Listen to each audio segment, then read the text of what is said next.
Exit പോളുമായി ബന്ധപ്പെട്ട് നിർണായകമായ സുപ്രധാനമായ ചില നിലപാടുകൾ ഇന്ത്യ മുന്നണി സ്വീകരിച്ചിരിക്കുന്നു എന്നുള്ളതാണ് ഏറ്റവും പ്രധാനപ്പെട്ട കാര്യം.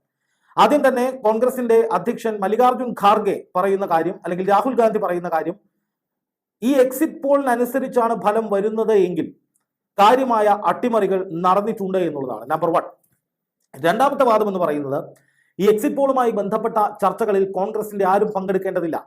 തെരഞ്ഞെടുപ്പ് പ്രക്രിയ, അതായത് വോട്ടെണ്ണൽ പ്രക്രിയ നടക്കുന്ന സ്ട്രോങ് റൂമുകളും അതുപോലെ തന്നെ അതുമായി ബന്ധപ്പെട്ട കാര്യങ്ങളിലും പ്രതിപക്ഷത്തിന് നിതാന്ത ജാഗ്രത ഉണ്ടാകണം.